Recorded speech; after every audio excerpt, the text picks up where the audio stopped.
ಶ್ರೀ ಗಣಪತಿ ಶಾರದಾ ಗುರುಭ್ಯೋ ನಮಃ.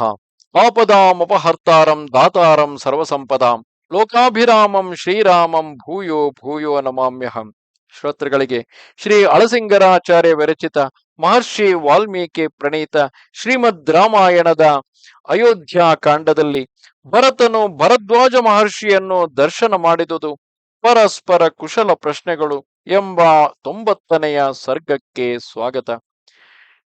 ಪುರುಷ ಶ್ರೇಷ್ಠನಾಗಿಯೂ ಧರ್ಮಜ್ಞನಾಗಿಯೂ ಇರುವ ಆ ಭರತನು ಇನ್ನೂ ಒಂದು ಹರದಾರಿಯ ದೂರವಿರುವಾಗಲೇ ಭರದ್ವಾಜಾಶ್ರಮವನ್ನು ಕಂಡು ಅಲ್ಲಿಯೇ ತನ್ನ ಸೈನ್ಯವನ್ನು ನಿಲ್ಲಿಸಿಬಿಟ್ಟು ಮಂತ್ರಿಗಳನ್ನು ಮಾತ್ರ ತನ್ನೊಡನೆ ಕರೆದುಕೊಂಡು ಶಸ್ತ್ರಗಳೇ ಮೊದಲಾದ ತನ್ನ ಕ್ಷತ್ರಿಯ ವೇಷಗಳೆಲ್ಲವನ್ನೂ ತೆಗೆದುಹಾಕಿ 2 ಪಟ್ಟೆ ಮಡಿಗಳನ್ನು ಮಾತ್ರವೇ ಧರಿಸಿ ಪುರೋಹಿತನಾದ ವಸಿಷ್ಠನನ್ನು ಮುಂದಿಟ್ಟುಕೊಂಡು ಋಷಿಯ ದರ್ಶನಾರ್ಥವಾಗಿ ಆಶ್ರಮದ ಕಡೆಗೆ ಕಾಲು ನಡೆಯಿಂದಲೇ ಹೊರಟನು.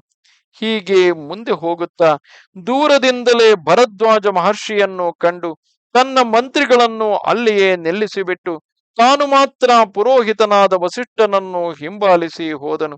ಭರದ್ವಾಜ ಮಹರ್ಷಿಯು ವಸಿಷ್ಠನು ಬರುತ್ತಿರುವುದನ್ನು ನೋಡಿದೊಡನೆಯೇ ಸಂಭ್ರಮದಿಂದ ತಟ್ಟನೆ ಆಸನವನ್ನು ಬಿಟ್ಟು ಎದ್ದು ಶಿಷ್ಯರನ್ನು ನೋಡಿ ಅರ್ಘ್ಯವೆಲ್ಲಿ ಅರ್ಘ್ಯವೆಲ್ಲಿ ಎಂದು ಅತ್ಯಾತುರದಿಂದ ತ್ವರೆಪಡಿಸಿದನು.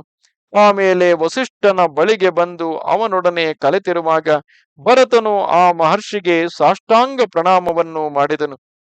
ಆಗ ಭರದ್ವಾಜನು ತನ್ನ ಜ್ಞಾನ ದೃಷ್ಟಿಯಿಂದಲೂ ವಸಿಷ್ಠನ ಸಾಹಚರ್ಯದಿಂದಲೂ ಆ ರಾಜಕುಮಾರನು ದಶರಥನ ಪುತ್ರನೆಂಬುದನ್ನು ತಿಳಿದು ವಸಿಷ್ಠನಿಗೂ ಭರತನಿಗೂ ಕ್ರಮವಾಗಿ ಅರ್ಘ್ಯ ಪಾದ್ಯಾದಿ ಸತ್ಕಾರಗಳನ್ನು ನಡೆಸಿ ಆಹಾರಾರ್ಥರಾಗಿ ಫಲಮೂಲಗಳನ್ನು ತಂದಿಟ್ಟು ಕ್ಷೇಮ ಲಾಭಗಳನ್ನು ವಿಚಾರಿಸತೊಡಗಿ, ಎಲೈ ರಾಜಪುತ್ರನೇ, ಮನೆಯಲ್ಲಿ ಎಲ್ಲರೂ ಕ್ಷೇಮದಿಂದಿರುವರೆ ಎಂದು ಮೊದಲು ಕುಶಲ ಪ್ರಶ್ನೆಯನ್ನು ಮಾಡಿ ಆಮೇಲೆ ಕ್ರಮವಾಗಿ ಅಯೋಧ್ಯೆಯ ಕ್ಷೇಮವನ್ನು, ಮಂತ್ರಿಗಳು, ಮಿತ್ರರು, ಭಂಡಾರಗಳು ಇವೇ ಮೊದಲಾದ ರಾಜ್ಯಾಂಗಗಳ ಕ್ಷೇಮವನ್ನು ವಿಚಾರಿಸಿದನು.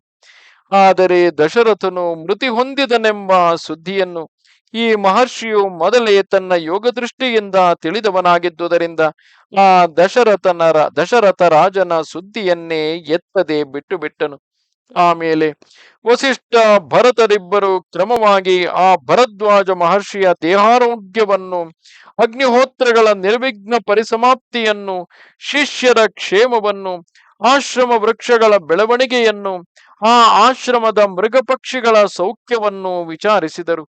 ಮಹಾ ತಪಸ್ವಿಯಾದ ಭರದ್ವಾಜನು ಅವರಿಬ್ಬರಿಗೂ ತನ್ನ ಕ್ಷೇಮವನ್ನು ತಿಳಿಸಿದ ಮೇಲೆ ರಾಮನಲ್ಲಿ ತನಗಿರುವ ಪೋಮಾತಿಶಯದಿಂದ ಭರತನನ್ನು ನೋಡಿ, ವತ್ಸನೆ, ರಾಜಕಾಜ್ಯ ಕಾರ್ಯವನ್ನು ನಿರ್ವಹಿಸಬೇಕಾದ ನೀನು ಇಲ್ಲಿಗೇಕೆ ಬಂದೆ? ನೀನು ಆಕಸ್ಮಿಕವಾಗಿ ರಾಜ್ಯವನ್ನು ಬಿಟ್ಟು ಇಲ್ಲಿಗೆ ಬಂದುದನ್ನು ನೋಡಿ ನನ್ನ ಮನಸ್ಸಿಗೆ ಶಂಕೆಯುಂಟಾಗಿರುವುದು. ನಿಜ ಸ್ಥಿತಿಯನ್ನು ವಿವರವಾಗಿ ತಿಳಿಸು.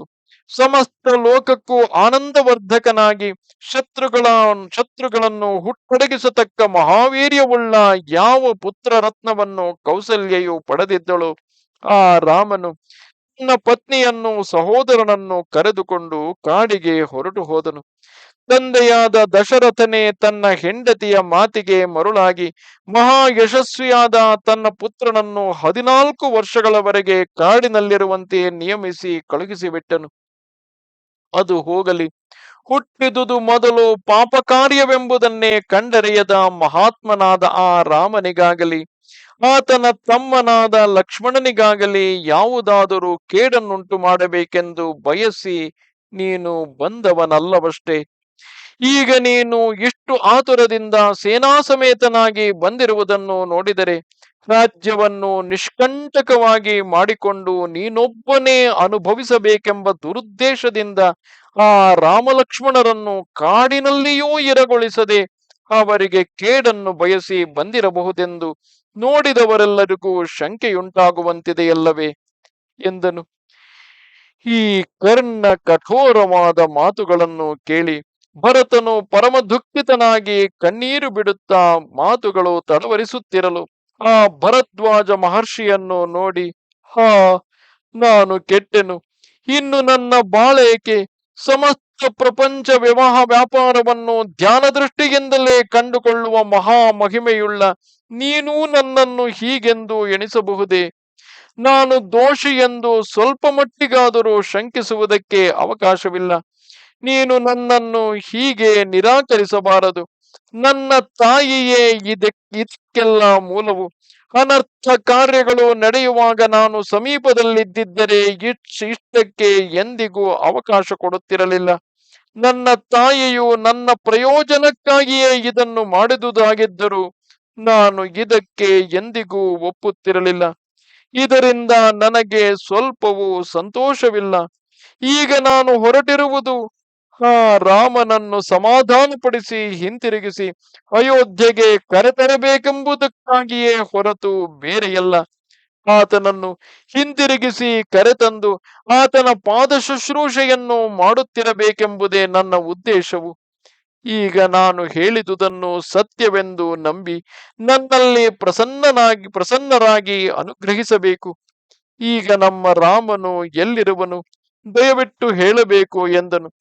ಆಗ ಅಲ್ಲಿದ್ದ ವಸಿಷ್ಠಾದಿ ಋತ್ವಿಕ್ಕುಗಳೆಲ್ಲರೂ ಭರತನಿಗಿರುವ ನಿಜವಾದ ರಾಮಭಕ್ತಿಯನ್ನು ಕುರಿತು, ವತ್ಸನೆ, ರಘುವಂಶದಲ್ಲಿ ಹುಟ್ಟಿದ ಪುರುಷ ಶ್ರೇಷ್ಠನಾದ ನಿನಗೆ ಇದೇ ಯುಕ್ತವು.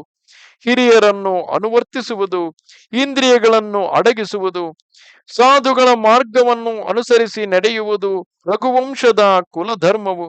ನಿನ್ನ ಈ ಸದ್ಗುಣಗಳೆಲ್ಲವೂ ನನಗೆ ಜ್ಞಾನದೃಷ್ಟಿಯಿಂದ ಮೊದಲೇ ತಿಳಿದಿದ್ದರು. ಅದನ್ನು ಮತ್ತಷ್ಟು ದೃಢಪಡಿಸುವುದಕ್ಕಾಗಿ ಹೀಗೆ ಕೇಳಿದನೇ ಹೊರತು ಬೇರೆಯಲ್ಲ. ನಿನ್ನ ಕೀರ್ತಿಯು ಶಾಶ್ವತವಾಗಿ ವೃದ್ಧಿ ಹೊಂದುತ್ತಿರಬೇಕೆಂಬುದಕ್ಕಾಗಿಯೇ ನಾನು ಹೀಗೆ ಆಕ್ಷೇಪಿಸಿ ನಿನ್ನ ಮಾತಿನಿಂದ ಅದನ್ನು ದೃಢೀಕರಿಸಿದನು.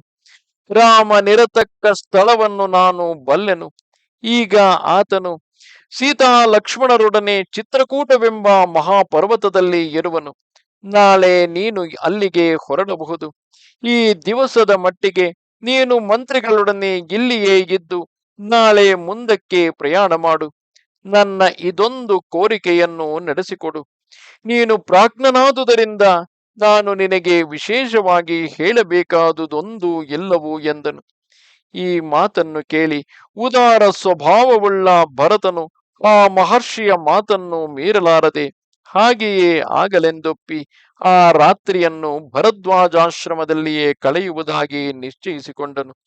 ಇಲ್ಲಿಗೆ 90ನೆಯ ಸರ್ಗವು ಮುಗಿದುದು. ನಮಸ್ತೆ ಶಾರದೆ ದೇವಿ ಕಾಶ್ಮೀರ ಪುರವಾಸಿನಿ ತ್ವಾಮಹಂ ಪ್ರಾರ್ಥಯೇ ನಿತ್ಯಂ ವಿದ್ಯಾದಾನಂಚ ದೇಹಿಮೆ. ನಮಸ್ಕಾರ.